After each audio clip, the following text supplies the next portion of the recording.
وأشهد أن لا إله إلا الله وحده لا شريك له بلا شرك ولا يكرم وأشهد أن محمدا عبده ورسوله الذي أمر بالقسط والإحسان اللهم صل وسلم وبارك عليه وعلى آله وصحبه أولي الفضل والعرفان أما بعد فأوصيكم عباد الله أوصيكم ونفسي بتقوى الله عز وجل فإنها نعمة الوصية وأقيموا العدل بالقسط وأقيموا العدل والقسط فإنه أساس الشرائع السماوية وساق المصالح الدنيوية تواضعت عليه العقول الحكيمة والفطر السليمة. قال الله تعالى: يا أيها الذين آمنوا كونوا قوامين بالقسط شهداء لله ولو على أنفسكم أو الوالدين والأقربين. الآية. أيها المؤمنون، ولقد أمر الله سبحانه وتعالى بالعدل ومدح أهله ونهى عن الظلم وذم أهله ومواقعيه بما يزيد على 350 آية من كتاب الله. والعدل أسمى غاية وأشرف وسيلة وأعظم طلبة وخير ما حفظت به المكانة ونيلت به العزة والكرامة وبقيت به الديار ودام الأمان والاستقرار.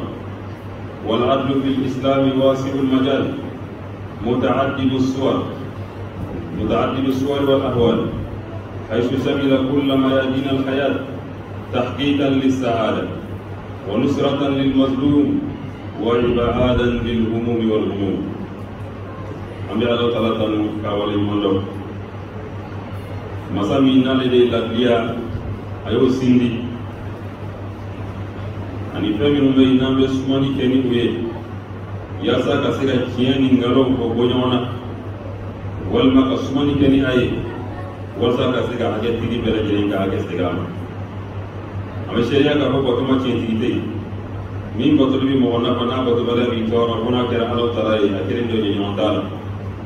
أمي شريعة وتقول لك أبو محمد الله تعالى كجوني الله كشينيو محمد منا إلا أي أو يا مريم إلا دياي أني بمايا إسمه بأي أنا كسول له أنا كسحابه سبب منو لولو كرا سمنديار دنيويه لولو كرا بركات دنيويه إسمه بأبوه أني ما هو تقولا أكيد النبي صلى الله عليه وسلم كسحابه كذا الكيامة جورما وتقول لك بقولي أني يربطوني على يسرانيه لذلك ولا صامرما لذلك ولا نيمني لذلك ولا بركما أولي على يسرانيه لذلك أيه الله سلام الله تعالى وكذا أنغان جسري بمي لذلك أنغو سبتي بمي تلبانجاي أنغو سبتي أنغو وليولا أنغا فتاولا كذا بمي تلبانجاني لذلك على ده سباسماي min no bike no kera penye cide pen nana o ye sifasma min da cide pen nana o bele gele ye fe min sinzi ko sabati ka yiri min tulu wori la diye wala la diya ale penye min bike sabe ka na de ika ko chaman no ye ka jina tige la diga jentin tiga no ya sabu gimondo adama de ika jentin ka no ya la diya ye penye hakili nyuman bele jinin sonin do amaka ko pen nyundo wa tabolo nyuman bele jinin fana sonama ka bolla diya kana ke bari mereka madiya qur'ana ta Allah jalla taala bi tanto qur'ana kono ko ya ayyuhalladhina amanu kunu qawwamina bil qisti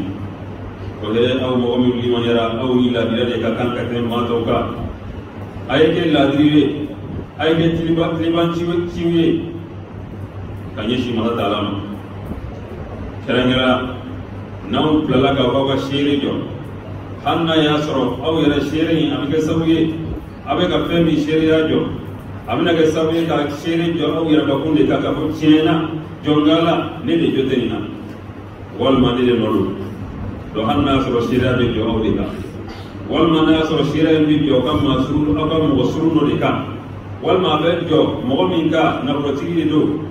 igaro aga shira jo Allah taala jati kama aga kini la diyaye igaro ni jengena la diya ni na ife wati na eka jene tlebantia ni na ife eka jene okola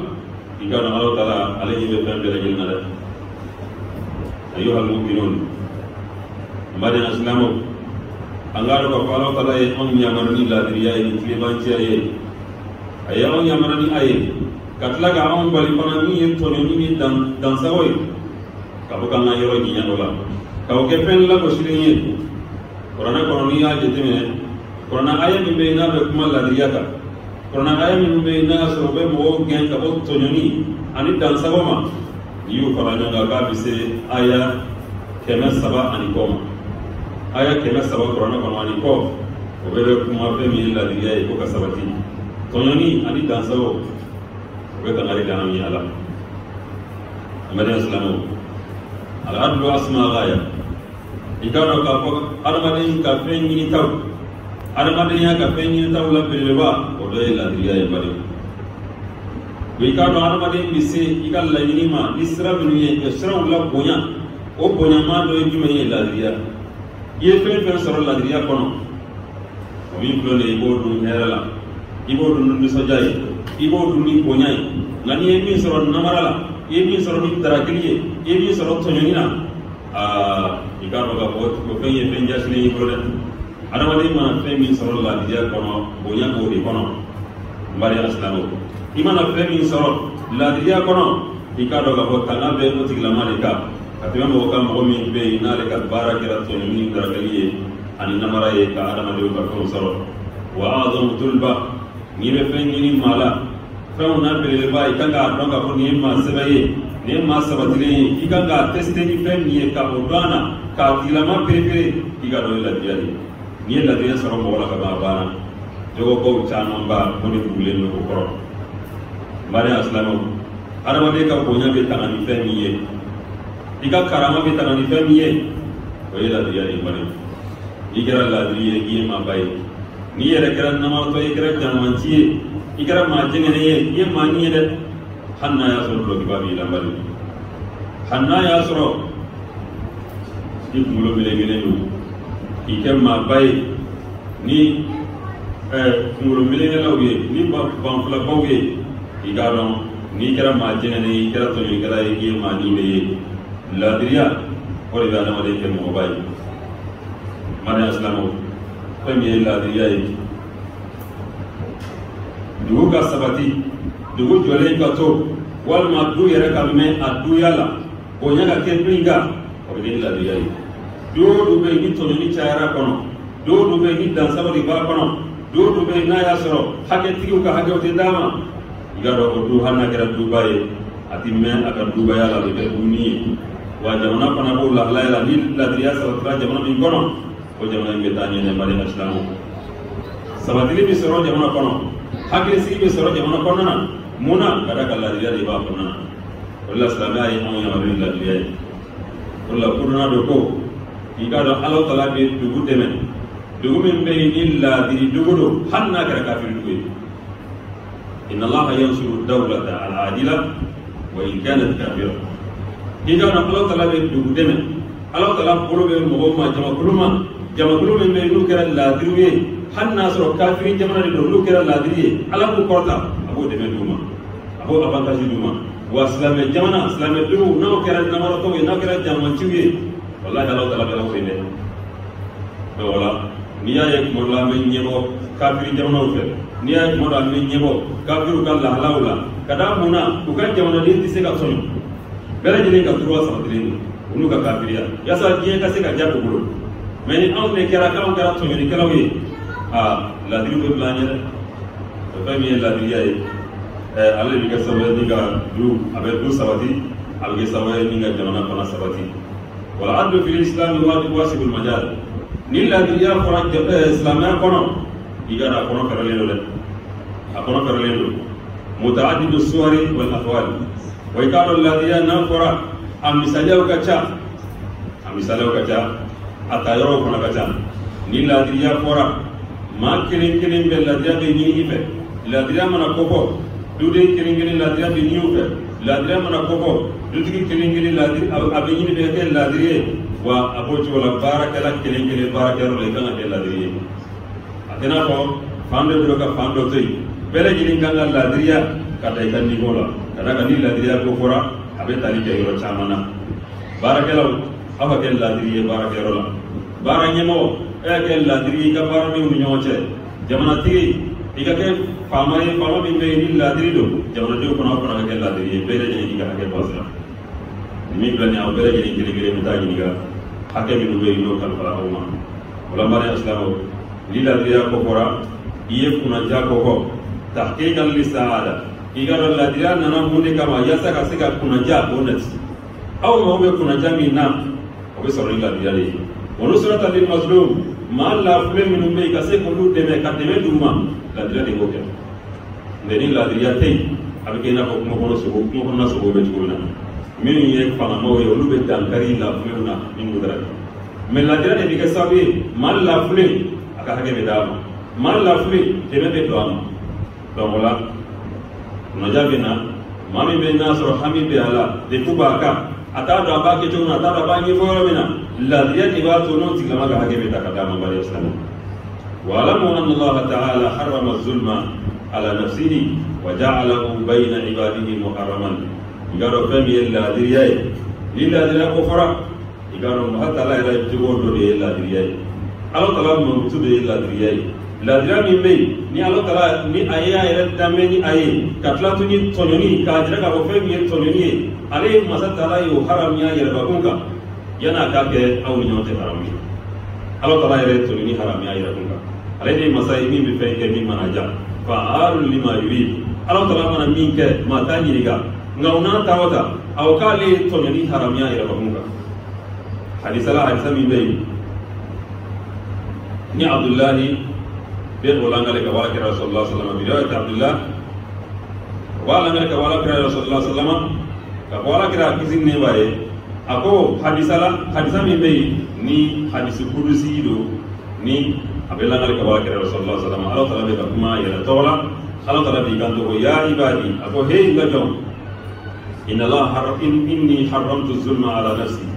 aw kano ni to ni haram yan yara bakunka inni haramtu zulma ala nafsi ne to ni haram ya yara bakunka waja'altuhu bainakum muharraman fasraka ke aw ni nyamate haram bayin fala tazalamu wa kana nyamate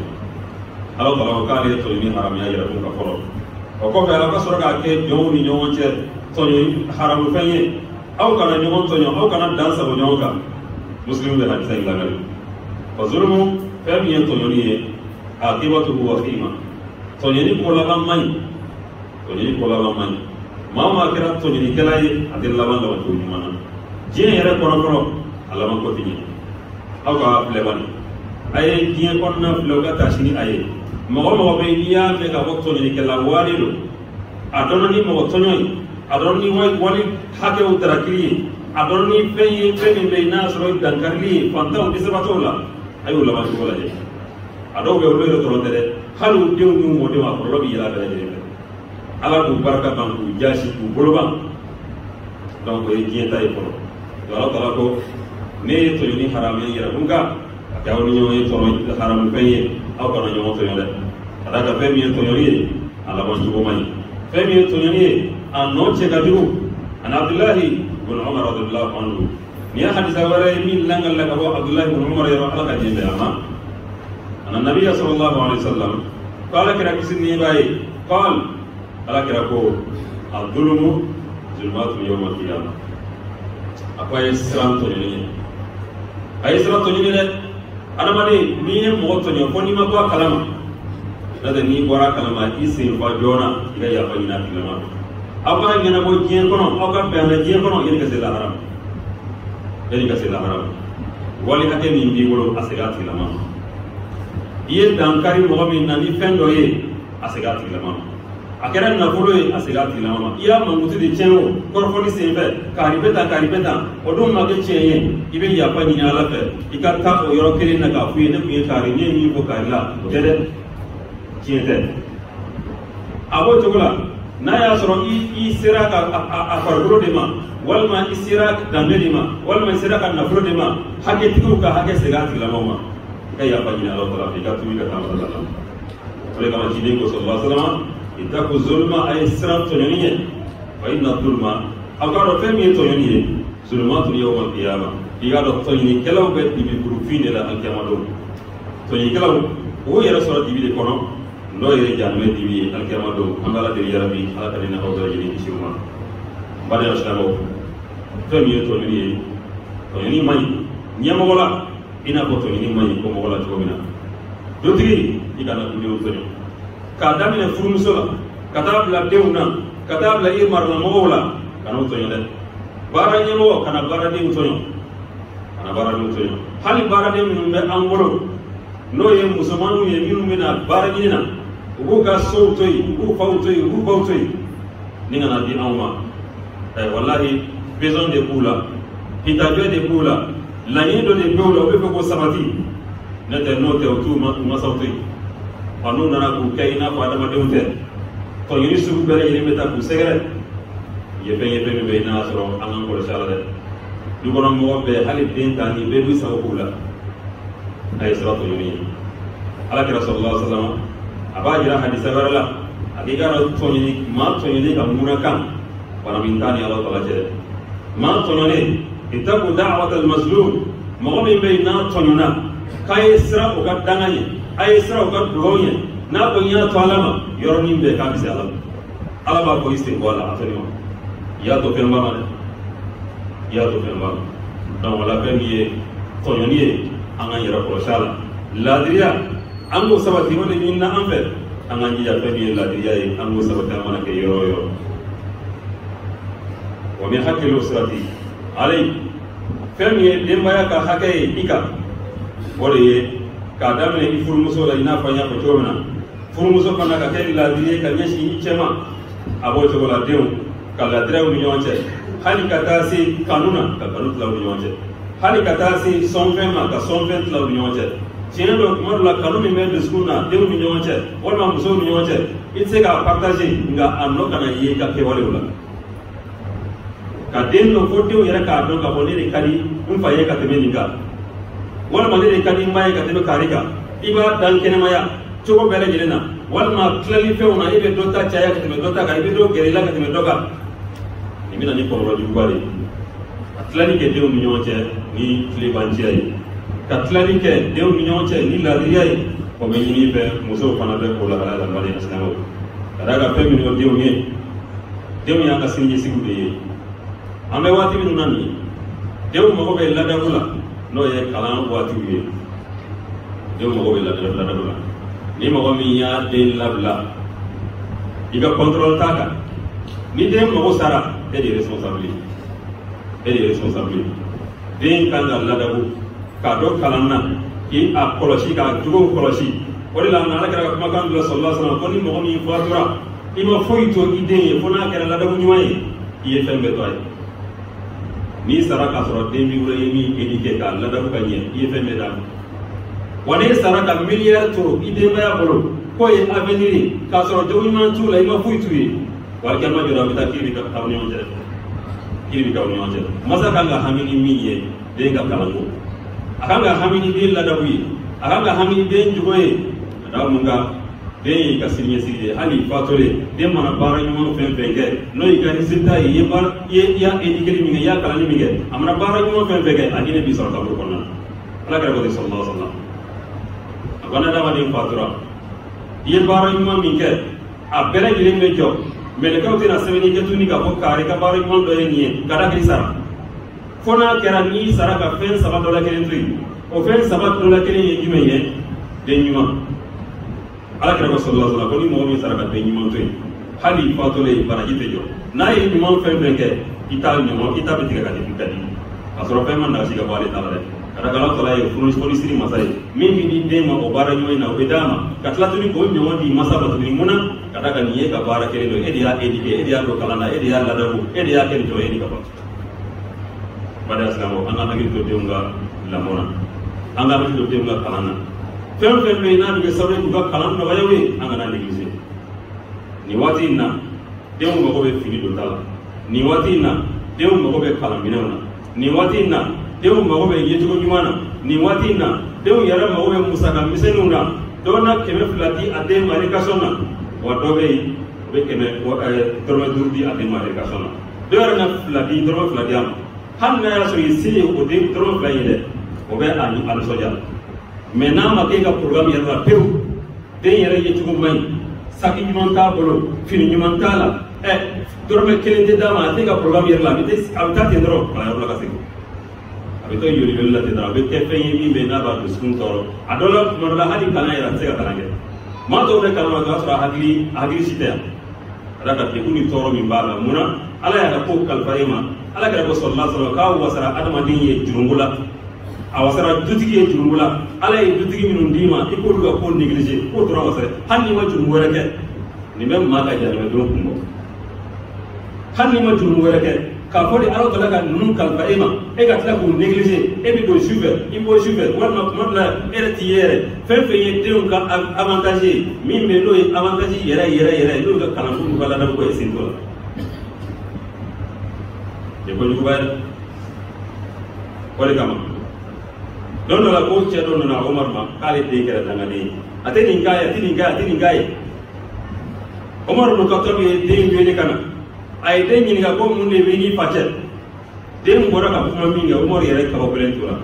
a ko e de y'a kɛ dangaden ye dɛ den ni fɛn min ka kan kabini a fitinin i m'o k'a ye den lamɔra ni dusukunjaleya ye den lamɔra ni nigɛlɛya ye den wulila ni dusukun ye dusukun kɔrɔlen donc wala an ka jija an seko dama yɛrɛ la den ninnu minnu bɛ ni ala tala y'o kalifa an na an k'u ka hakɛ d'u ma o ye ladiriyaw ye belebeleba dɔ ye wariya sira la taa ka fɛn min ye den ninnu ye i n'a fɔ an y'a fɔ cogo min na adamaden n'i fatura ka den ɲuman to yen a bɛ n'a fɔ i ma fatu dɛ i ka ɲɛnɛmaya tɔ de filɛ nin ye n'a ko fɔra kuma o kuma masa in b'i kɔkɔ kɛrɛnkɛrɛn la min y'i cɛsiri a ka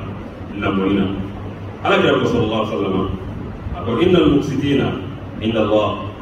i ka dɔn tilebanciw ala tala yɔrɔ alikiyama jɔdo ala manabira min nur tilebanciw maa ladiriw alikiyama don k'olu jɔlen bɛ nɔɔrɔ de kan tintin kan tintin min bɛ yen n'o ye nɔɔrɔ tintinama ye a kɔrɔ ye bɛɛ lajɛlen b'u ye alikiyama jɔdo u bɛ ka yɛrɛku u bɛ ka nɔɔrɔ maaw ɲɛ bɛ b'u fɛ alikiyama kɛnɛ kan o ye mɔgɔ jumɛn ye minnu kɛra ladiriw ye diɲɛ kɔnɔna na minnu kɛra ladiri ye diɲɛ kɔnɔna na i ka dɔn alikiyama jɔdo ala tala b'u bila nɔɔrɔ tintinama de kan nɔɔrɔ minbarilama de kan alikiyama dɔn ni u jɔlen bɛ o kan alikiyama kɛnɛ kan fo mɔgɔw bɛ u nege minɛ mɔgɔw bɛ ɲɛ u fɛ a ko k'olu tɛ mɔgɔ wɛrɛ ye alladina ya'dilun mɔgɔw dɔ minnu tun bɛ tilen fi hukmihim u ka kiriw la n'u ye kiri minnu tigɛ u bɛ tilibanciya kɛ o kiri minnu kɔnɔna na mɔgɔw de tun don minnu tun ye tilibanci ye fi ahlihim u ka denbayaw la u k'u tilennen bɛ wama wullu ani fɛn minnu kalifala u ma k'u kɛra maa tilibanciw ye o kɔnɔna na akhrajahu muslim ye hadisa in lagari wa inna min akbaril adli naf'an wa a'zamuhu ajran wa waq'an i k'a dɔn fɛn min ye tilibanciw la belebeleba min ka bon n'a bɛɛ lajɛlen ye o de ye faamaw ka tilibanciya ye n'ala taala y'i kɛ faama ye a y'i kɛ ɲɛmɔgɔ ye i kan ka kɛ maa tilenen ye i kan ka kɛ maa ladiri ye ka da kɛ i ka ladiriya min filɛ nin ye o bɛ nɔ min bila adamadenw na wallahi wajibikɛlaw ka wajibi t'a bila dɛ wajibikɛlaw bɛ se ka kalo 1 kalo 2 kalo 3 san 1 yɛrɛ kɛ tɛmu si kana k'aw bolo fo n'a kɛra ladiriya ye diɲɛ bɛɛ lajɛlen ka jɛ an bɛɛ lajɛlen ka fara ɲɔgɔn kan an ka ladiriya an ka kuma kɛ an k'a kɛ kutubaw la an k'a kɛ fan bɛɛ lajɛlen na n'an ye san 1 k'a la faama ka ladiriya appliqueli a kalo 1 o bɛ min kɛ o ka bon ni diɲɛ bɛɛ karamɔgɔ ka fara ɲɔgɔn kan ka san 1 k'a la munna faamaw bɛ se ka fu siri fɛn caman na karamɔgɔ tɛ se ka min kɛ o de la fɛn min ye faama ka ladiriya ye nɔ belebeleba bɛ a la a bɛ nɔ belebeleba bɔ donc ni faama kɛra ladiri ye alhamdulillah dugu bɛɛ lajɛlen bɛ tilen nka n'o dun ma kɛ k'o bɛ jɛngɛ dɛ k'o bɛ jɛngɛ donc o de kama fɛn min bɛ yen n'a nɔ ka bɔ ka tɛmɛ a bɛɛ lajɛlen kan fɛn min bɛ yen n'a y'a sɔrɔ a nɔ bɛ ye joona o de ye faamaw ka ladiriya ye wali silamɛw ni faamaw ladiriyara a bɛ kɛ sababu ye ni ka dugu bɛɛ lajɛlen bɛ tilen wa maa bɛɛ lajɛlen bɛ tilen ka da kan olu ta olu bɛ sariya de boli olu bɛ mesure de ta olu be kuma de ka fɔ n'i ma nin kɛ nin bɛ k'i la mɔgɔ fanba bɛ o kadira de kɔnɔna na mɔgɔ fanba t'a mɛn k'a fɔ a dabila k'a b'a dabila mɔgɔ fanba t'a k'a fɔ lahara mɔgɔ fanba fan caman t'o faamuya hali ka taa se kafiri jamanaw la i b'a sɔrɔ kuma dɔ la n'a ko gɛlɛyara nin ye nin ko in kɛ an bɛ nin tigɛ ka bɔ i ka kalo sara la nin ye nin ko in kɛ an bɛ nin kɛ punition dɔ de bɛ yen dɔgɔ de kama i b'a sɔrɔ misaliya surun na i b'a sɔrɔ fɛn bɛ mɛnɛ anw fɛ yan nɔ mɔgɔ bɛ tɛmɛ mɛ i b'a sɔrɔ olu ka jamanaw la fɛn bɛ mɛnɛ hali n'a sɔrɔ mɔgɔ si tɛ yen i b'i jɔ de ka d'a kɔlɔsili dɔ de b'i kan o kɔlɔsili n'i y'a kɛ ɲageli dɔ de bɛ kɛ ɲageli min bɛ yen i mana kɛ mɔgɔ o mɔgɔ ye o ɲageli bɛ kɛ ka ɲɛsin i ma jɔnni de y'olu ko sabati ɲɛmɔgɔ ɲɛmɔgɔw mana ladiriya n'u y'a labaara ka appliquer olu de bɛ nɔ bɔ a la kosɛbɛ ka tɛmɛ karamɔgɔw ka wajuli kan hali n'a sɔrɔ o fana bɛ nɔ dɔ bɔ an b'a deli yɛrɛ bɛ ala ka fɔ ɲuman de an ba بارك الله فيكم العظيم ونفعنا فيه من الايات والذكر الحكيم اقول قولي هذا واستغفر الله العظيم لي ولكم ولسائر المسلمين من كل ذنب فاستغفروه انه هو الغفور الرحيم.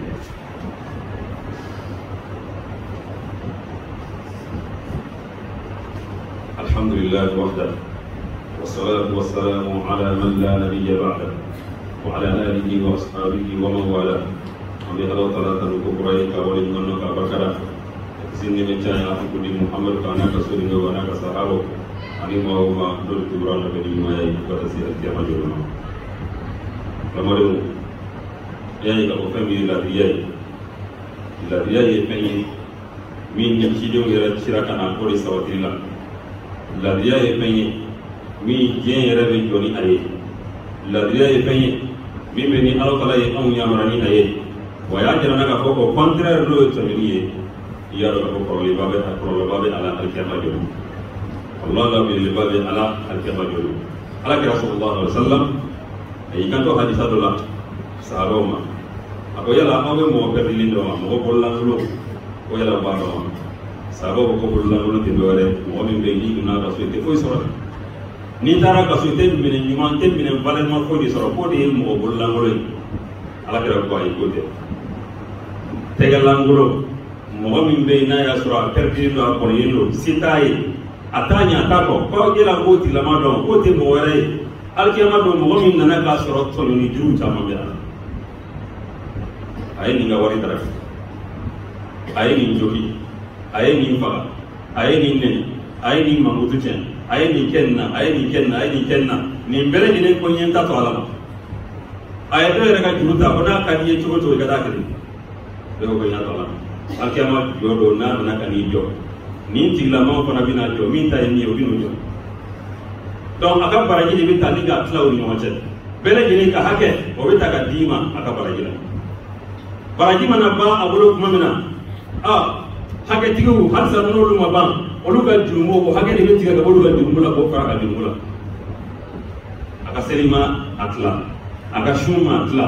a ka baara ɲuman fɛn fɛn bɛ n'a y'o kɛ diɲɛ kɔnɔ o si ma tila ka da a ka tɔɲɔni bonyana a ka baraji n'a ka ɲumanya bɛɛ lajɛlen talen filɛ k'a di mɔgɔw ma a ka wari tɛ nin don in na i b'a régler ni o ye donc a bɛ ta k'a d'olu ma a bololankolon bɛ bɔ n ka arranger o tɛ yen alikiyama jɔ don a bɛ minɛ k'a sɔrɔ a ye baara ɲuman kɛ diɲɛ kɔnɔ mais tɔɲɔni de kɛra sababu ye k'a ka baara in bɛɛ daji ni ka taa n'a ye janɛmɛ kɔnɔ ko nin de ye tɛgɛlankolon ye nin de ye mɔgɔ bɔnɛlen ye nin tigilama de ye mɔgɔ pɛridilen ye min bɛ nin lahala in na nin bari alikiyama jɔ donc o de kama fɛn min ye tɔɲɔni ye i ka n'i hakilina tigɛ walahi i ka n'i hakilina tigɛ k'a fɔ i ye maa dɔ tɔɲɔ k'i bɛ nisɔndiya ni a ye i kan ka kasi ni a ye ka hami ni a ye k'a la deli ni nin tigilama ka se ka nin ye n k'a ka hakɛ segin a ma cogo min na diɲɛ kɔnɔ yanni ka se alikiyama don ala ka segin cogo t'a la alikiyama don ni i ka ɲumanya tɛ o de bɛ ta ka d'a ma ala ka hakili ɲuman d'a ma n bali asilamɛw n y'a jira k'a fɔ ɲɛmɔgɔw faamaw sere minnu ye dugu senkɔrɔ minnu bɛ yen ni o ye faamalakaw ye sa fo ka taa tɛnku président na olu de ka jɔyɔrɔ ka bon kosɛbɛ laadiya la Umar bin Khattab radiyallahu anhu Umar ni Umar ko fɔra Umar ye ala kɛra ka sababa dɔ de ye sababa min bɛ yen n'a y'a sɔrɔ i kalan na i ma kalan bɛɛ lajɛlen bɛ Umar dɔn mais i hakili bɛ taa fɛn jumɛn na directement ni Umar tɔgɔ fɔra dɔrɔn o ye laadiya de Umar bin Khattab ni a ko fɔra bɛɛ lajɛlen hakili bɛ taa min na o de ye laadiya ye ka laadiya sabati k'a sabati k'a sabati fo ka taa kɛ a y'a ka waati bɛɛ lajɛlen kɛ san 10 ni kɔ mɔgɔ ma bila ɲɔgɔn na k'u bɛ na Umaru fɛ ko kiiri tigɛ ni ɲɔgɔn cɛ ka da ka u b'a dɔn ni anw nana tulonge tala tiɲɛ tigi ka tiɲɛ bɛ d'a ma nkalon tigi ka nkalon bɛ d'a ma surafɛn di tɛ a la négociation t'a la relation ko t'a la i n'a fɔ an filɛ k'an ka ko bɛɛ lajɛlen cɛn k'an yɛrɛ mago sa cogo min misaliya dɔ la Omar a ye dɔ bila ka kɛ a ka gouverneur ye région dɔ la région min bɛ yen n'a y'a sɔrɔ silamɛya capitale bɛ o gérer a ka gouverneur min bɛ yen o région na o den de ye mɔgɔ dɔ tɔɲɔ n'o ye fantanden dɔ ye ka tila k'a fɔ a ye ko ne de ye faamaden ye fantanden in ma dɔ wɛrɛ kɛ a bɔra jamana in na Égypte ka taa fɔ Umar ka taa Umar sɛgɛrɛ o y'a sɔrɔ silamɛya capitale ye Madina ye a taara ka taa kuma ɲɛfɔ Umar ye a ko kaari i ka gouverneur o den de ye ne gosi musa na k'a fɔ k'ale de ye faamaden ye ale de ye o dugu in faama ye Umar ye lettre sɛbɛn k'a ci a ma ko ni ɲinɛ hiji i k'i jɛ i ka na i den masina i n'o kana ɲɔgɔn tuma min n'a nana hiji in na a n'a denkɛ nana ɲɔgɔn fɛ Umar y'a sigi mɔgɔ minnu bɛ yen Umar ka kiiritigɛ la o bɛɛ lajɛlen sigilen don a ko kamalen ka segin a ka kumakan ma kamalen y'a ka kuma segin nin min filɛ nin ye ne bɔ a ye so ɲɔgɔn dan kɛ kurusi la ale y'a dan min kɛ komi faama den don a ye busan da kun ka fɔ k'ale de ye faama den ye a ko busan minɛ i k'i ta juru sara faama den a ye busan minɛ a ye faama den a y'a lamaga cogo min mana ye a ko ayiwa kana busan di dɛ min ye faamakɛ yɛrɛ gouverneur yɛrɛ busan ye kelen k'a kunkolo la a fiyɛ ka jɛ a kuncɛ fɛ o lajɛlen kabakɔya ko Umar ko ayi ko n'i y'a ye ko nin den ye nin kɛ ka d'a ko a fa ye faama ye o de tuma ye nin kɛ a ko yala kuma jumɛn de a ye mɔgɔw kɛ jɔn ye k'a sɔrɔ u faw y'u wolo o hɔrɔnna ma mɔgɔ minnu bɛ yen n'u nana diɲɛ kɔnɔ hɔrɔnna ma aw b'u kɛ jɔn ye mun na donc Umar ka baara de filɛ nin ye gouverneur o la kamalen ko ko tiɲɛna ko ne ye min kɛ a ye ne wasa min ye ne bugɔ n y'o bugɔ ka ban nin ye wasa a ye nin bɛɛ kunna yaasa nin ɲɔgɔnnaw kana répéter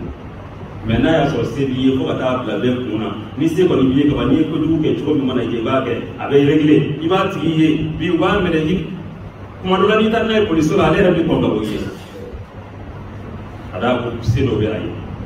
donc o kuma na ni o kɛra hakɛ t'i ka hakɛ tɛ d'a ma sɔrɔfɛnw bɛ di ko caman bɛ kɛ fan bɛɛ lajɛlen fɛ donc o de kɛra sababu ye ni kana n'u lahala ye Omar tɔw wɛrɛ tɛmɛna histoire kɔnɔ n'o ye Omar ibn Abdelaziz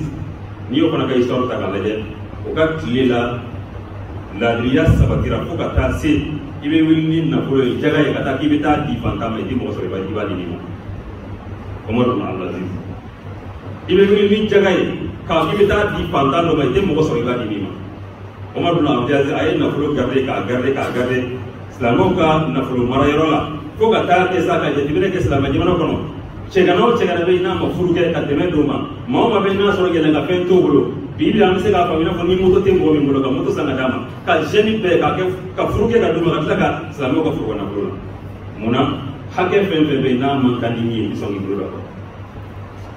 donc nin de ye ladiriya ye ni ladiriya kɛra e mɔgɔ min bɛ taa surafɛn di dɛ walahi ni ladiriya kɛra i b'a dɔn tigi ka fa ka sa e bɛ taa surafɛn di ka mɔgɔ dɔw ka hakɛ daraki min bɛ e ni san fana cɛ o fana bɛ taa dɔ wɛrɛ di min ka girin ni ta ye k'e fana ta hakɛ sɔrɔ walima n'a ma k'e la n'a k'e balima dɔ la donc ni nin surafɛn ko in sabatira ni nin tɔɲɔni in sabatira tɔɲɔni e bɛ se k'a kɛ mɛ a bɛ kɛ ka mɔgɔ wɛrɛ la dɔn a bɛ kɛ juru sara ni juru ni juru sara de kan donc n'a dabila a lafiya a n'a hɛrɛ bɛ se ka taa bɛɛ lajɛlen ma a bɛ se ka taa jamana bɛɛ lajɛlen ma donc o de kama ɲɛmɔgɔw mɔgɔ min bɛ ni ala taala ye fɛn dɔ kalifa i la k'a fɔ e de ye directeur ye k'a fɔ e de ye ɲɛmɔgɔ ye k'a fɔ e de ye gouverneur ye k'a fɔ e de ye faama dɔ ye e de ye ministre ye i bɛ yɔrɔ min na i jija bɛɛ kɛ ladiriya kɔnɔna na dɛ o de kama ala kiyama jɔ don ala kɛra sallallahu alaihi wa sallam a ko jamakulu 7 bɛ yen jamakulu 7 min bɛ yen n'a y'a sɔrɔ maha taala b'u bila suma na don min na ni suma tɛ yen fo n'a kɛra larusi suma ye jamakulu 7 alikiyama jɔ don alikiyama kuma min na mɔgɔw bɛ ka wɔsi tile surunyalen bɛ kunkolo la adamaden bɛ ka wɔsi mɔgɔw kɔrɔlen don bɛɛ lajɛlen bɛ ɲɔgɔn kan bɛɛ ko ya nafsi bɛɛ lankolon don si ɲɛ tɛ i kɛrɛfɛ mɔgɔ la tellement que ko in siran ɲɛ bonyɛnnen don ɲɛw corolen don nin dɔ in de la ko maa dɔw bɛ tɔmɔ ka bɔ jamakulu cɛla ka t'u sigi suma kɔrɔ n'o ye larusi suma ye don min na ni suma tɛ yen fo n'a kɛra larusi suma ye est ce que an b'a dɔn o mɔgɔ 7 in o jamakulu 7 in a daminɛ ni jamakulu fɔlɔfɔlɔ jumɛn ye min bɛ taa tɔmɔ ka bɔ jamakulu tɔw cɛ la o de imamun adil nyemo tili ala yi ke nyemo yi kera tili banci o tigla maw de be to ma ko nyemo ko cela ka tublay ni de ya nyemo ko foloy nyemo ko wara be ka tunina be amaw be ni dala nyoro bada islamu ma ta lay kan do corona ko laqad arsalna rusulana bil bayyinat qali ya ka cidew ci ni farwansiya cide fembe cira Allah ta'ala ya bere jinen ci ni farwansiya kana nyefuli ka moy wa anzalna ma'ahum alkitab wal mizan alay fen duma min bajira ko cidew ndo ni ma to degere katla duniga kitabu duma no ye ci kitabu ye ina ko tawrata ina ko injila ina ko qur'ana ina ko zabura alay o bi cidew ma kana nay wal mizan ala ye ladriya kana duma kana nay muna liyaqum an-nasu bil qist ciden nun nana sharia fe men jigina abe kunye fe nyime ladriya ka se ka ke dugolo santo jonte be ladriya ke anwadi kamini kulone Allah taala bi an fa namada ayi ka to melekoma inni ja'ilun fil ardi khalifa ayo melekaw nebina dan fe no de da ka dugolo kalfama ale de bina ke khalifa ko ka kalfanima abike